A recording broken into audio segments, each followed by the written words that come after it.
Yet, as I'm going to establish here, Kenya is a big producer of tea.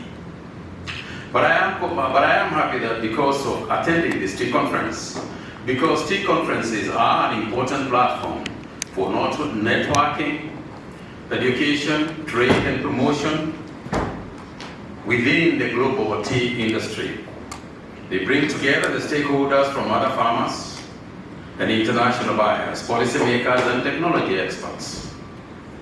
These gatherings allow us to share ideas on crucial topics such as the market dynamics, climate change adaptation, and technology advancements, while also helping us to foster innovation, develop new business opportunities, and preserve the cultural and economic heritage of tea production worldwide. As a matter of fact, I had raised my hand in the last presentation by Scott because I wanted to ask him, in view of all the tariffs that he spoke to, what are the opportunities that exist? Because every economic problem has also got economic opportunities. For example, Kenya produces a lot of macadamia nuts, and they just placed our biggest competitor in South Africa, and they just placed a 35% tariff on macadamia nuts from South Africa and a 10% tariff on macadamia nuts from Kenya. So I am thinking that perhaps the Kenyan macadamia nuts are going to look a bit more attractive. So Kenya continues to be a leading global producer of black tea. And just recently, we celebrated the 100 years of tea commercialization. In 2024, our production capacity reached about 600 million kilograms, representing about a 5% increase from the previous year. This growth was driven by favorable weather conditions, particularly the long rains, supported by government programs such as subsidized fertilizers for the farmers, etc., etc. Kenya today is recognized as the largest exporter of black tea globally, supplying to over 80 countries worldwide. America, in particular, remains one of our key markets of interest, with growing passion not just for black tea, but also for diversified products such as green tea and especially purple tea. Over the years, Kenya has also embraced orthodox tea production as part of our diversification strategy to respond to global consumer demands. In addition, we are proud to say that Kenya is the only country in the world that manufactures purple tea. This unique variety was developed over 25 years at the Tea Research Institute and is celebrated for its high antioxidant content and medical properties.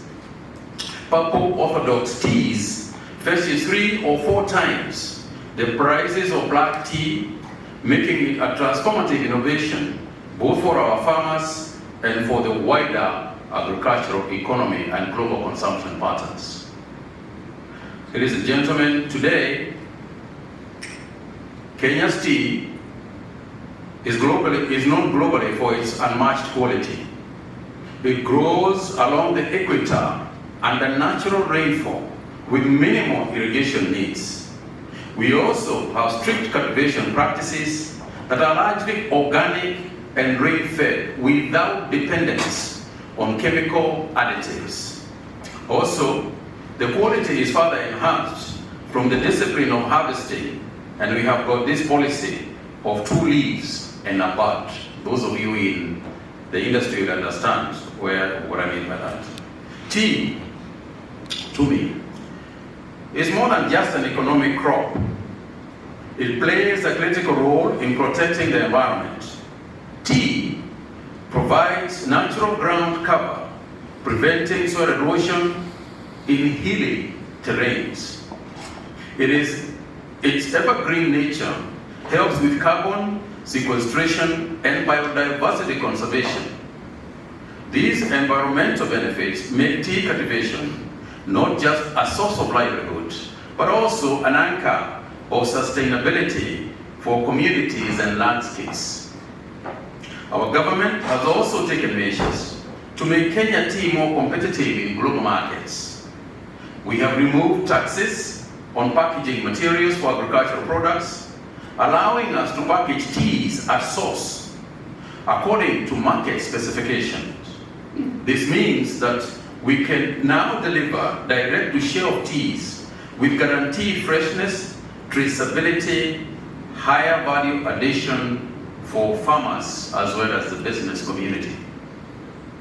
Allow me therefore to take this opportunity to congratulate all those who participated in the Tea Masters Cup competition in 2025. Your displays of skill and passion are a reminder that even in a world that sometimes records a glut in black tea, quality tea, particularly Argentina and others, but Kenya is the third largest producer of tea globally. And it is unfortunate that in our dealings with the American continent, we haven't really done what we should have. And we want to diversify our consumption patterns. Within the 80 countries that consume Kenya's tea, the US, in spite of it being the biggest market in the world, is rather small. And this is something that we would like to change. And we can only do so through discussing these issues with you. Yesterday, we had a very interesting discussion, successful discussion with the people who work and head Walmart in terms of placing our tea in their shelves. But it won't come from Kenya directly there. It will probably pass through the hands of some of you.